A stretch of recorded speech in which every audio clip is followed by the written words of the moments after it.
नमस्कार, जय हिंद, वंदे मातरम। प्यारे भाइयों बहनों, हिस्ट्री की जो श्रृंखला थी उसी में हम आगे बढ़ रहे हैं। दक्षिण भारत के प्रमुख राजवंशों की चर्चा करूंगा। ये चैप्टर वास्तव में इम्पोर्टेंट है। लगभग लोग इसको छोड़ देते हैं, लेकिन अक्सर इससे क्वेश्चन आते रहते हैं और लोग एक दो नंबर जो है, 1 से 2 नंबर छोड़ देते हैं। लेकिन हमको एक चीज़ .1 नंबर की तैयारी करनी, 1 नंबर की नहीं। मतलब एक एक क्वेश्चन आपको पढ़ के जाना। पता नहीं क्या पता किस चैप्टर से ज़्यादा आ जाए। आपने देखा होगा ट्रेंड, पता जो चैप्टर रहता है वही चैप्टर देने लगता है। तो आपको सभी चीज़ें पढ़ते चलना है। चलते हैं, आज की श्रृंखला प्रारंभ करते हैं प्यारे साथियों। उसमें देखिए, पहले हम पल्लव वंश के बारे में बात करेंगे। पल्लव वंश का कार्यकाल कब से कब तक? 575 से 897 ईस्वी तक रहा। पल्लव वंश की स्थापना उस समय हुई जब सातवाहन वंश का क्या हो रहा था, पतन हो रहा था। भी यह सब संस्थापकों ने सबकी चर्चा करेंगे। पल्लव वंश कृष्णा नदी के दक्षिण में स्थित था। किस नदी? देखिए, कृष्णा नदी के दक्षिण में कौन सा वंश था बताओ? पल्लव वंश स्थित था। इस वंश ने अपनी राजधानी क्या बनाया? कांची बना। देखिए, राजधानी वगैरह आपको याद करके रखना है। इसने अपनी राजधानी कांची बनाया। वैसे संस्कृत पल्लव वंश की क्या थी? राजभाषा। यदि कहा जाए पल्लव वंश की राजभाषा क्या थी, तो बताओ। राजभाषा जो थी संस्कृत थी। वही बात करते हैं। बप्पा देव पल्लव वंश का संस्थापक था। संस्थापक कौन थे? तो इसका उत्तर होगा बप्पा देव इसके संस्थापक थे। पर विष्णु सिंह विष्णु को पल्लव वंश का वास्तविक संस्थापक माना जाता है। वास्तविक मतलब जिसके कार्यकाल में जो है पल्लव वंश ज्यादा ऊंचाइयों पर पहुंचा। तो सिंह विष्णु क्या थे? तो वास्तविक संस्थापक थे। अब बात करते हैं सिंह विष्णु जी के बारे में। बात करते हैं सिंह विष्णु वैष्णव धर्म का अनुयायी था। उसके दरबार में भारव नाम का लेखक रहता था, जिसने कितार्जुनियम की रचना। कितार्जुनियम की रचना किसने की थी? तो ये क्वेश्चन तो बहुत बार पूछा गया। भारव ने जो है कितार्जुनियम की रचना की। जो पुस्तक करवाते हैं नहीं, उसमें भारव वाले कितार्जुनियम की पुस्तक को बहुत बार पूछा गया है। तो ये किसके दरबारी कवि थे? तो आप बताओ कि सिंह विष्णु के दरबारी कवि थे। एक कम समय में आपकी बहुत अच्छी तैयारी कराई जा रही है। किसी भी एग्जाम की तैयारी कर रहे हो, सबके लिए इंपॉर्टेंट हो सकता है। अब बात करते हैं तमिलनाडु में मामल्लपुरम में बाराह मंदिर का निर्माण जो है सिंह विष्णु ने करवाया था। मामल्लपुरम में, तमिलनाडु के मामल्लपुरम में बाराह मंदिर कहाँ था बताओ? मामल्लपुरम तमिलनाडु में है। इसकी स्थापना जो है सिंह विष्णु के शासनकाल में ही हुआ था। सिंह विष्णु एक महाप्रतापी शासक था। इसने चेर चोल पांड्य वंश के राजाओं को युद्ध में पराजित किया। इसकी जानकारी जो है बेलूर के पलयम ताम्रपात्र में मिलता है। इसकी जानकारी कहाँ? बेलूर के पलयम ताम्रपात्र में मिलता है। अब बात करते हैं, इसको आप ध्यान देना रहेगा कि सिंह विष्णु ने प्रताप बेलूर की चेर चोल और पांड्य को हरवाया था। तो आप बताओ कि बेलूर के पलयम तार। बात करते हैं महेंद्र वर्मन के बाद आया। महेंद्र वर्मन जो है 600 से 630 बने, 30 वर्षों शासन किया। सिंह विष्णु की मृत्यु के बाद उनके पुत्र महेंद्र वर्मन। अब महेंद्र वर्मन किसका बेटा था? तो सिंह विष्णु का ही था। अगला शासक बना। महेंद्र वर्मन एक महान कवि और संगीतज्ञ था। महेंद्र वर्मन महान कवि और संगीतज्ञ, ये चीजें याद कर लेना कि शासक का महान कवि और संवेदक संगीतज्ञ कौन था। तो इसका उत्तर बताएंगे महेंद्र वर्मन। शुरुआत में वह जैन धर्म का अनुयायी था। बाद में तमिल संत अप्पर के प्रभाव में आकर जो है शैव धर्म का अनुयायी बन गया। पहले वो क्या था? जैन धर्म का। लेकिन बाद में जो है अप्पर जो है तमिल संत थे, अप्पर के प्रभाव में आकर क्या शैव धर्म को अपना लिया था। अब बात करते हैं चालुक्य नरेश पुलकेशिन द्वितीय ने महेंद्र वर्मन के शासनकाल में आक्रमण किया और पल्लव शासक महेंद्र वर्मन को युद्ध में पराजित किया। किसने? पुलकेशिन द्वितीय ने, जो चालुक्य वंश का था ये चालुक्य। अभी हम बात करें पल्लव, और पराजित किया। और पल्लव और चालुक्यों के बीच युद्ध की शुरुआत हुई थी। अब बात करते हैं महेंद्र वर्मन ने मत्स्य विलास प्रहसन नामक रचना की। इसके कारण इसे मत्स्य विलास की उपाधि दी गई थी। और किससे पराजित हुआ? तो पुलकेशिन द्वितीय से पराजित। पुलकेशिन द्वितीय किस वंश का था? तो चालुक्य वंश का शासक था। और मत विलास प्रहसन की रचना करने के लिए इसको मत विलास की उपाधि प्रदान की गई। अब बात करते हैं इसके अन्य उपाधियां कौन कौन सी थी। तो इसकी उपाधियां गुणभर थी, शत्रुमल थी, लिलतामकुर, ये उपाधियां भी इसके प्राप्त थी। वही बात करते हैं प्रसिद्ध संगीतज्ञ रुद्राचार्य ने से संगीत की शिक्षा इन्होंने लिया था। संगीत की शिक्षा किसने लिया, तो किससे लिया था आप बताओगे। मत विलास प्रहसन ने जो है, सॉरी, महेंद्र वर्मन ने जो है रुद्राचार्य से क्या है, संगीत की शिक्षा ली थी। वही बात करते हैं मंदिरों के निर्माण, महेंद्र शैली के जनक महेंद्र वर्मन को ही माना जाता है। देखिए महेंद्र शैली की शुरुआत किसने, नाम से ही आप इजीली याद कर सकते हो, महेंद्र शैली महेंद्र वर्मन ने शुरुआत किया था। इसने कठोर पत्थरों को कटवा कर गुहा मंदिरों का निर्माण करवाया, जिसे मंडप कहा जाता था। जो गुहा मंदिर बनाए जाते थे उसको क्या कहा जाता था बताओ, मंडप कहा जाता है था। मक्का कोंडा मंदिर, अनंतेश्वर मंदिर इसके प्रमुख उदाहरण है। कौन से, मक मकोंडा मंदिर, अनंतेश्वर मंदिर, ये जो है इसके प्रमुख उदाहरण है किसके, तो बताओ महेंद्र शैली के।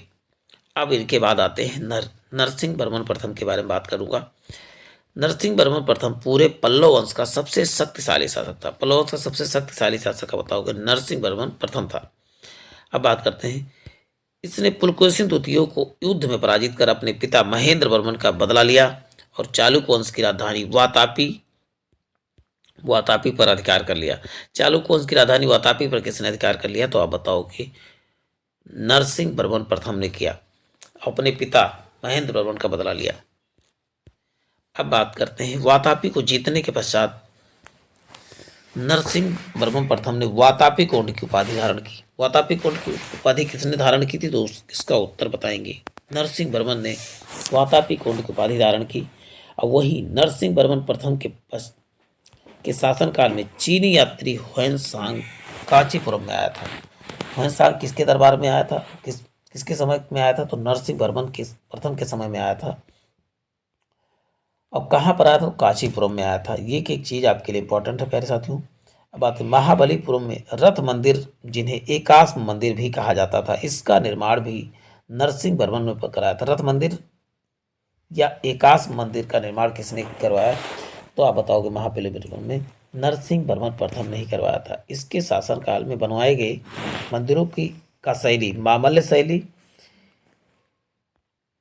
तो नरसिंह देव वर्मन के कार्यकाल में मंदिर बनवाए गए, वो किस शैली में बनवाए गए थे, तो मामल्य शैली में बनवाए गए थे।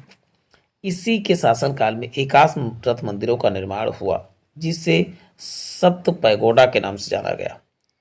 जो एकाश मंदिर बनवाए गए उसे किस नाम से, सप्त पैगोडा के नाम से जाना गया। नरसिंह वर्मन प्रथम ने महामल्लपुरम नामक एक नगर की स्थापना की करवाया, जिसको वर्तमान में महाबलीपुरम के नाम से जाना जाता था। मामल्लपुरम नामक एक नगर की स्थापना नरसिंह वर्मन ने करवाया और उसको आज जो है महाबलीपुरम के नाम से जाना जाता है। यहीं पर धर्मराज मंदिर, सात पेरू मंदिर का निर्माण भी करवाया। कौन से, धर्मराज मंदिर, सात पेरू का मंदिर भी कहाँ, तो बताओगे मामल्लपुरम, आज जो महाबलीपुरम है वहीं पर करवाएगा। इसका शासन काल शांति का शासन काल माना जाता है। अब इसके शासनकाल में स्थापत्य कला का भरपूर विकास देखने को मिला था, मतलब नरसिंह वर्मन द्वितीय के काल को। अब यहाँ पर बात करें नरसिंह वर्मन द्वितीय की बात कर रहा हूँ। अब वही बात करते हैं, इसके मंदिर कौन से, शांति का काल किसे कहा गया, तो नरसिंह वर्मन द्वितीय के काल को। अब बात करते हैं बैकुंठ पेरुमाल मंदिर, कैलाश मंदिर का, और कैलाश को ही मंदिर को ही राज सिद्धेश्वर मंदिर कहा जाता है। इसका निर्माण जो है नरसिंह वर्मन द्वितीय के कार्यकाल में हुआ। इन्हीं मंदिरों का निर्माण से ही द्रविड़ स्थापत्य कला की शुरुआत हुई थी। इसी नरसिंह वर्मन द्वितीय के दरबार में संस्कृत के प्रसिद्ध कवि दंडी रहा करते थे। इन्होंने 10 कुमार चरित्र, यहाँ देश लिखा हुआ, देश कुमार चरित्र की रचना की। और इसके बाद नरसिंह वर्मन द्वितीय नंदवर्धन तृतीय राजा हुए और पल्लव वंश की अंतिम शासक जो है अपराजित वर्मन था। अब देखिए इसमें ज़्यादा नहीं, और अंतिम शासक कौन हुआ, तो आप बताओगे अपराजित वर्मन हुआ। अब बात करते हैं आगे चलकर पल्लव साम्राज्य को चोल शासकों ने विजित कर अपने राज्य में मिला लिया और इस तरीके से पल्लव वंश का क्या हो गया, पतन हो गया। अब हम इसके संबंधित जितने भी लगभग 50+ MCQ करने वाले हैं उसको भी देखना ना भूले। दक्षिण भारत के इतिहास संबंधित जो प्रश्नोत्तर देखेंगे, चालुक्यों और पल्लवों के बीच लंबे समय तक चलने वाले संघर्ष का आरंभ किसने किया था? पहला ऑप्शन है पुलकेशी द्वितीय, दूसरा है महेंद्र वर्मन, नरसिंह वर्मन, या इनमें से कोई नहीं। तो इसका उत्तर प्यारे साथियों क्या बताएंगे? इसका उत्तर हो जाएगा पुलकेशिन जो है सेकंड ने चालुक्यों और पल्लवों के बीच चलने वाले लंबे संघर्ष का आरंभ किया था। देखिए आपने ऑनलाइनर में भी पढ़ा था। अब बात करते हैं नेक्स्ट है, किस चालुक्य शासक ने थानेश्वर व कन्नौज के महान शासकों हर्षवर्धन को नर्मदा के तट पर परास्त किया और उसे दक्षिण भारत से जाने से रोका? तो किसने ऐसा किया था? तो इसका उत्तर आप बताओगे पुलकेशिन द्वितीय ही ने किया था। तो यानी उत्तर क्या हो जाएगा? बी सही हो जाएगा। देखिए थानेश्वर, कन्नौज और महान शासक हर्षवर्धन को नर्मदा तट से परास्त किया था, रोका था, तो बताओगे पुलकेशिन द्वितीय। सेकंड, अब बात हो चालुक्य पल्लव के संघर्ष के दौरान किसने पुलकेशिन द्वितीय को हत्या कर वातापी पर कब्जा कर लिया और वातापी कोंड की उपाधि यानी वातापी विजेता की उपाधि धारण की थी? तो इसका उत्तर आप क्या बताओगे प्यारे साथियों? नरसिंह वर्मन फर्स्ट या मामल्लपुरम, मामल्य भी इसी कहा जाता। देखिए आपने वन लाइनर में भी अभी पढ़ा था, तो एक बार वीडियो आप रिवाइज कर तो चीज़ें आपको परमानेंट हो जाएंगी। श्रीलंका पर विजय प्राप्त करने वाला चोल वंश का सबसे प्रतापित राजा कौन था? श्रीलंका पर किसने विजय प्राप्त की थी? तो आप बताओगे राजेंद्र प्रथम थे, जिन्होंने श्रीलंका पर सबसे पहले विजय। ये किस चोल वंश के शासक थे? नेक्स्ट है, किस चालुक्य शासक ने चेर, चोल और पांड्य को हराया, जिस कारण उसे तीन समुद्रों यानी बंगाल की खाड़ी, हिंद महासागर और अरब सागर की स्वामी किसे कहा गया? चेर, चोल और पांड्य को हराया जिस कारण से उसे तीनों समुद्रों का स्वामी कहा गया। तो विक्रमादित्य फर्स्ट को जो है तीनों समुद्रों का स्वामी कहा गया था। कौन कौन से? बंगाल की खाड़ी, हिंद महासागर और अरब सागर, तीनों। और तीनों कौन कौन से? चेर, चोल और पांड्य, तीनों को हरा दिया था। ये चालुक्य वंश का था। पहाड़ी काटकर एलोरा के प्रसिद्ध विख्यात कैलाश नाथ मंदिर का निर्माण किसने कराया था? तो क्या बताओगे? तो इसका उत्तर क्या हो जाएगा? किसने करवाया था? राष्ट्रकूटों ने जो है किसका निर्माण करवाया था? एलोरा की विख्यात जो है कैलाश मंदिर का जो है निर्माण करवाया था एलोरा। चलते हैं, एहोल का लाड़ का मंदिर किस देवता को समर्पित है? पहला ऑप्शन है शिव, विष्णु, सूर्य, इनमें से कोई नहीं। तो इसका उत्तर हो जाएगा सूर्य से संबंधित है एहोल का मंदिर। चलते हैं नेक्स्ट, पापनाथ का मंदिर पत्तडकल का निर्माण किस वंश के शासक ने करवाया था? पापनाथ का मंदिर। तो आप बताओगे वातापी की चालुक्य ने इसका जो है निर्माण करवाया था। यानी ऑप्शन डी करेक्ट हो जाएगा। चलते हैं, मंदिर स्थापत्य कला की द्रविड़ शैली का आरंभ किस राजवंश के समय हुआ था? मंदिर स्थापत्य कला की शैली का निर्माण, तो आप इसका उत्तर बताएंगे पल्लव। तो आप बताएंगे पल्लव राजवंश के समय ही जो है द्रविड़ शैली का प्रारंभ हुआ था। चलते हैं, बेंगी के चालुक्य राज का चोल राज साम्राज्य में विलय किसने किया? बेंगी का चालुक्य चोल साम्राज्य में विलय किसने किया? राजा राज प्रथम ने, राजेंद्र थर्ड ने, राजेंद्र फर्स्ट ने और राजेंद्र सेकंड ने। तो इसका उत्तर क्या बताएंगे? बेंगी के चालुक्यों का राज्य में चोल साम्राज्य में विलय किसने कर लिया था? और राजेंद्र थर्ड ने किया था। राजेंद्र थर्ड को जो है कुलोत्तुंग चोल कहा जाता था। चालुक्य विक्रम संवत का प्रचलन किसने किया था? ये विक्रम संवत केवल पूछा जाए तो क्या बताओगे आप प्यारे साथियों? विक्रमादित्य जो है 6 ने किया था। अब बात करते हैं, किसने कन्नड़ काव्य शास्त्र की प्राचीनतम कृति कविराज मार्ग की रचना की? कविराज मार्ग की रचना किसने किया था? तो अमोघ वर्ष ने जो है कविराज मार्ग की स्थापना किया था। चलते हैं, कन्नड़ का काव्य शास्त्र कविराज मार्ग की, तो आप बताओगे अमोघ वर्ष थे।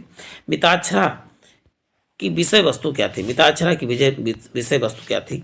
हिंदी पारिवारिक विधि संहिता थी। इसके रचनाकार कौन थे? इसका कमेंट बॉक्स में, नहीं तो हम आगे बताएंगे ही। चलते हैं नेक्स्ट, देखिए राष्ट्रकूट काल में राष्ट्र का प्रधान कौन कहलाता था? और वैसे आपको बता दूं, मिताक्षरा की रचना जो है विज्ञानेश्वर ने किया था। प्रधान क्या कहलाता था? राष्ट्र या प्रांत का प्रधान क्या कहलाता था? उसका उत्तर क्या हो जाएगा प्यारे साथियों? राष्ट्रपति कहलाता था। इसको याद करना आसान है। राष्ट्र का प्रधान राष्ट्रपति होता था। किस राजवंश का काल कन्नड़ साहित्य के लिए उत्पत्ति का काल माना जाता। कन्नड़ साहित्य की उत्पत्ति किस में हुई, तो आप बताओगे राष्ट्रकूट कालों में ही, यानी ऑप्शन सी करेक्ट हो जाएगा। चलते हैं, निम्न में से कौन राष्ट्रकूट कालीन कन्नड़ साहित्य के त्रिरत्न में शामिल नहीं था। त्रिरत्न में कौन सा शामिल नहीं था, पंप था, पोन, रन या सायण। तो कन्नड़ साहित्य के त्रिरत्नों में कौन शामिल नहीं था, तो सायण जो क्या थे, कन्नड़ साहित्य के त्रिरत्नों में शामिल नहीं थे, और सभी थे, पंप थे, पोन थे और रन। तीनों देखे, पंप, पोन, रन आपको आसानी से याद हो जाएंगे। इनको तो दो दो में नाना ही दिख रहा है, वैसे वहाँ पर भी आप पंप, पोन, रन जान सकते हैं। थोड़ा सा आप ध्यान देंगे तो याद हो जाएगा। किस चोल शासक ने श्रीलंकाई शासक महिंद पंचम के समय श्रीलंका पर आक्रमण कर उसकी राजधानी अनुराधापुर को नष्ट किया और उत्तरी श्रीलंका पर अधिकार कर लिया। किसने किया था, तो आप क्या बताओगे प्यारे साथियों, राजा प्रथम ने किया था। किसको, अनुराधापुर को नष्ट कर उत्तरी श्रीलंका पर अधिकार किसने किया, तो आप बताओगे राज प्रथम ने किया था। क्वेश्चन है, देखिए, किस चोल ने अपनी यशस्वी विजय का समापन मालदीव की दुई सूम को विजय से किया था, तो इसका उत्तर क्या हो जाएगा। देखिए एमटीएस में पूछा गया क्वेश्चन है, तो इसका उत्तर क्या बताएंगे प्यारे साथियों, राजा राज प्रथम ने ही जो है, कहते हैं अंतिम लड़ाई कह सकते, कहाँ पर किया था, तो मालदीव की एक छोटा सा द्वीप है उसे सोम पर विजय करके किया था। अब बात करते हैं नेक्स्ट है, किस चोल शासक ने 1000 ईस्वी में भू राजस्व का निर्धारण के लिए भूमि सर्वेक्षण करवाया था। किसने करवाया था, 1000 चोल शासकों ने, तो इसका उत्तर हो जाएगा, तो राजा चोल ने जो है क्या करवाया था कि भू राजस्व निर्धारण के लिए भू सर्वेक्षण किसने करवाया, तो राजा राज प्रथम ने 1000 ईस्वी में करवाया था। चोल काल के लिए हिरण्यगर्भ नामक त्योहार का आयोजन किया गया, तो आप क्या बताओगे, लोक महादेवी की जो है किसने करवाया था, तो बताओ लोक महादेवी ने करवाया था। ये चोल काल की थी, कौन सा, हिरण्यगर्भा नामक त्योहार प्रारंभ करवाया था। नाना देसी निगम क्या था, देसी निगम क्या था, तो इसका उत्तर क्या बताएंगे पैसे, दूर दूर के प्रदेशों या विदेशों के साथ व्यापार करने वाले व्यापारियों का निगम को क्या कहा जाता था, तो नाना देसी निगम कहा जाता था। निम्न राजवंशों में किसने श्रीलंका एवं दक्षिण पूर्व एशिया को जीता था, किसने जीता था, तो इसका उत्तर क्या हो जाएगा पैसा, तो चोलों ने जो है किसको, श्रीलंका तथा दक्षिण पूर्व एशिया को जीत लिया था। विरूपाक्ष मंदिर का निर्माण नाम आपने सुना होगा, तो किसने करवाया था, तो चालुक्यों ने ही विरूपाक्ष मंदिर का निर्माण करवाया था। होयसल की राजधानी के नाम क्या थी, तो होयसल की राजधानी क्या थी, तो आप बताओगे द्वार समुद्र थी होयसल की राजधानी। महाबलीपुरम में एक मुख्य नगर है, वह कला और किन शासकों की रुचि को दर्शाता है, वह कला में किन शासकों की रुचि दर्शाता था, तो ये पल्लवों की, महाबलीपुरम जो है पल्लवों की रुचि को दर्शाता था। अब बात, निम्नलिखित में से चोल प्रशासन की विशेषता क्या थी, चोल प्रशासन की विशेषता क्या थी, तो इसका उत्तर क्या है, ग्राम प्रशासन को स्वायत्तता थी, ग्राम पंचायत उनके कार्यकाल में भी चलता था, यानी उत्तर क्या हो जाएगा, बी करेक्ट हो जाएगा। चलते ही नेक्स्ट देखते हैं पैर साथियों, चोलों का राज्य किस क्षेत्र तक फैला था, चोलों का राज्य किस क्षेत्र तक फैला था, पहला था मालाबार क्षेत्र, दक्कन पठार का क्षेत्र, कोरोमंडल तट या विजयनगर क्षेत्र। तो चोलों का राज्य आपको बता दूं कहाँ तक, तो कोरोमंडल तट तथा दक्कन के कुछ भाग तक जो है चोलों का राज्य क्षेत्र फैला था। चलते हैं, रुद्रांबा किस राजवंश से संबंधित, रुद्रामा देवी के बारे में आपने सुना होगा, पिक्चर भी देखी होगी, किस शासक किस थी, तो आप बताओगे काकतीय राजवंश से संबंधित रुद्रांबा। चलते हैं नेक्स्ट देखते हैं प्यारे साथियों, चोलों द्वारा किसके साथ घनिष्ठ राजनीतिक तथा वैवाहिक संबंध स्थापित हुए थे, किसके साथ, तो आप बताओ बेंगी के चालुक्य द्वारा जो है चोलों का जो है वैवाहिक तथा राजनीतिक संबंध स्थापित हुए थे। सुगंध वृत्त यानी करों को हटाने वाला की उपाधि किस शासक निर्धारण की, करों के उपाधि धारण हटाने वाला, देखिए कल तो सभी लिखते लेकिन हटाने वाला कौन था, तो राजेंद्र थर्ड या कुलोतुंग चोल जो है प्रथम था, कुलोतुंग चोल प्रथम ने ही करों की हटाने वाली उपाधि धारण के, कर्ज बहुत मिनिमम कर इसके राज्य में लगते थे। अब नेक्स्ट बात करते हैं, कहाँ से प्राप्त अभिलेख में महासभा की कार्यप्रणाली के विषय में विस्तृत जानकारी मिलती है, महासभा के बारे में जो है कहाँ पर जानकारी मिलती है, तो इसका उत्तर बताएंगे। उत्तर मेकर में मिलती है। किस अभिलेख में? तो उत्तर मेकर अभिलेख में ये जानकारी मिलती है। महासभा की कार्यकाल प्रणाली के बारे में जानकारी मिलती है। वह चोल राजा कौन था जिसने श्रीलंका को पूर्ण स्वतंत्रता दी और सिंघल राजकुमारी के साथ अपनी पुत्री का विवाह किया? राजकुमार के साथ अपनी पुत्री का विवाह किया। तो किस राजकुमार? तो कुलोत्तुंग फर्स्ट ने जो है श्रीलंका को पूर्ण स्वायत्तता दी तथा अपनी पुत्री का विवाह जो है सिंघल के राजकुमार से कर दिया। तो उत्तर हो जाएगा ऑप्शन डी करेक्ट हो जाएगा। चलते हैं। यहोल प्रशस्ति के रचयिता रवि कीर्ति किस चालुक शासक के दरबार में रहते हैं? जो रवि कीर्ति आप जानते हो यहोल प्रशस्ति का इन्होंने रचना की थी। तो आप बता दें इसका पुलिकेशन सेकंड के जो है यानी ऑप्शन ए करेक्ट हो जाएगा। रवि कीर्ति ने किसकी? तो बताओ यहोल प्रशस्ति की रचना रवि कीर्ति ने किया था। यादव सम्राटों की राजधानी क्या थी? यादव सम्राटों की राजधानी देवगिरी थी यानी ऑप्शन बी करेक्ट हो जाएगा। चलते हैं। देखिए इसमें 56 प्लस क्वेश्चन मिलने वाले हैं। तो अब 20 क्वेश्चन बचे हुए हैं लगभग। चोल राजाओं ने किस धर्म का संरक्षण प्रदान किया था? चोल राजाओं ने आपको बता दूं शैव धर्म को जो है अपने यहाँ संरक्षण दिया था। प्रथम भारतीय शासक कौन थे जिसने अयर सागर में भारतीय नौसेना को सर्वोच्चता स्थापित किया था? अयर सागर, अरल सागर यहाँ होना चाहिए, अरल सागर में। तो इसका उत्तर राजा राज प्रथम ने जो है अरल सागर में भारतीय नौसेना की जो है सर्वोच्चता पता नहीं राजा राज प्रथम यानी ऑप्शन डी करेक्ट हो जाएगा। चलते हैं। महाभारत का भारत बेड़वा के नाम से तमिल में किसने अनुवाद किया? तो महाभारत को भारत बेड़वा के नाम से जो है पेरू देवनार ने किया था। भारत बेड़वा के नाम से किया था। भारत किसका अनुवाद? तो आप बताओगे महाभारत का तमिल में अनुवाद हुआ था भारत बेड़वा के नाम से। अब देखिए मामल्लपुरम के मंडप मंदिर या रथ मंदिर यानी सप्त पैगोडा का निर्माण किसने करवाया था? सप्त पैगोडा का निर्माण इसका उत्तर क्या हो जाएगा? नरसिंह वर्मन प्रथम या मामल्ल ने ही करवाया था। तो इसका उत्तर बी करेक्ट हो जाएगा। चलते हैं। किस मंदिर में राज सिंहेश्वर या राज सिद्धेश्वर मंदिर कहा जाता है? तो किसे राज सिंहेश्वर या राज सिद्धेश्वर मंदिर कहा जाता है? तो कांची के कैलाश मंदिर को ही क्या कहा जाता है? आप बताओगे। राज सिंहेश्वर या राज सिद्धेश्वर मंदिर कहा जाता है। नेक्स्ट है राजेंद्र चोल द्वारा किसे किए गए बंगाल अभियान के समय बंगाल का शासक कौन था? तो राजेंद्र चोल ने जब बंगाल अभियान किया तो बंगाल का शासक कौन था? तो महीपाल फर्स्ट था। इसमें फर्स्ट सेकंड में कन्फ्यूजन होता है, इसलिए वीडियो को 2 बार जरूर देखें। किस राष्ट्रकूट शासक ने रामेश्वरम में विजय स्तंभ एवं देवालय की स्थापना की थी? विजय स्तंभ तथा देवालय की स्थापना किसने किया? तो कृष्ण थर्ड ने किया था। चलते हैं। चोल राज्य की राजधानी तंजावुर को बनाने वाला कौन था? तंजावुर को कौन बनाने वाला था? तो इसका उत्तर हो जाए विजयालय ने जो है तंजावुर को बनाया था यानी ऑप्शन बी करेक्ट हो जाएगा। चोल राज का संस्थापक विजयालय से पहले किसका सामंत था? विजयालय जब चोल राज आया था उसके पहले कौन था? यहाँ पर पल्लव राजवंश चलता था। चलते हैं। युद्ध में विशेष पराक्रम दिखाने वाले योद्धा को कौन सी उपाधि दी जाती थी? विशेष उपाधि। तो इसका उत्तर क्या हो जाएगा? क्षत्रिय शिखामणि की उपाधि दी जाती थी जो युद्ध के समय विशेष पराक्रम दिखाता था। चलते हैं। किस चोल शासक ने चिदम्बरम का प्रसिद्ध नटराज मंदिर का निर्माण करवाया था? चिदम्बरम का प्रसिद्ध नटराज मंदिर का निर्माण किसने करवाया? तो इसका उत्तर क्या हो जाएगा? प्रांतक फर्स्ट ने करवाया था। चिदम्बरम का प्रसिद्ध नटराज मंदिर का निर्माण करवाया। चलते हैं। अभिलेखों को ऐतिहासिक प्रकथन के साथ प्रारंभ करने की परंपरा का सूत्रपात किसने किया था? प्रांतिक फर्स्ट ने कि राजराज प्रथम ने या राजेंद्र ने या इनमें से कोई नहीं? तो इसका उत्तर क्या हो जाएगा प्यारे साथियों?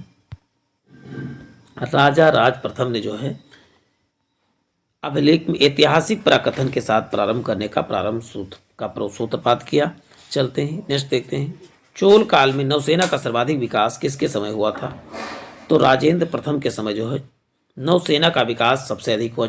ये चोल वंश का था। चोल काल में सोने के सिक्के क्या कहलाते थे? चोल काल में सोने के सिक्के क्या कहलाते थे? तो सोने के सिक्के कोलंजू कहलाते थे चोल काल में। चलते हैं। नेक्स्ट देखते हैं। किसने तंजावुर के बृहदेश्वर मंदिर का निर्माण तंजावुर के बृहदेश्वर के मंदिर का निर्माण किसने करवाया था? तो राजा राज प्रथम ने जो है तंजावुर में बृहदेश्वर मंदिर का निर्माण करवाया था। निम्नलिखित में से कौन सा शहर चोल राजाओं की राजधानी थी? चोल राजाओं की राजधानी क्या थी? तो चोल राजाओं की राजधानी आप बताओ, तंजाउर थी, यानी कि ऑप्शन बी करेक्ट हो जाएगा। पांड्य साम्राज्य की राजधानी क्या थी? पांडवों की राजधानी क्या थी? तो पांडवों की राजधानी आप बताओगे मदुरै थी, यानी ऑप्शन सी करेक्ट हो जाएगा। वही बात करें राष्ट्रकूट साम्राज्य का संस्थापक कौन था? तो आप बताएंगे इसका उत्तर दंतुर क्या था, राष्ट्रकूट साम्राज्य का संस्थापक था। किस शासक के पास शक्तिशाली सेना थी? एक शक्तिशाली सेना किसके पास थी? तो चोलों के पास एक प्रकार की शक्तिशाली सेना थी, ये नौसेना भी यहाँ सबसे शक्तिशाली थी। मामल्लपुरम किसका समानार्थी है? तो आप बताओगे महाबलीपुरम को मामल्लपुरम के नाम से ही जाना जाता था। राष्ट्रकूटों को किसके द्वारा उखाड़ फेंका फेंका गया था? राष्ट्रकूट को किसने उखाड़ फेंका? तो तैलिब सेकंड ने जो है राष्ट्रकूटों को उखाड़ फेंका था। तंजावुर का बृहदेश्वर या राज निर्माण को देवता किस देवता को समर्पित था? तो आप बताओगे शिव देवता को समर्पित था। प्यारे साथियों आज के लिए इतना ही, फिर मिलते हैं एक नए सेशन में। जय हिंद जय भारत।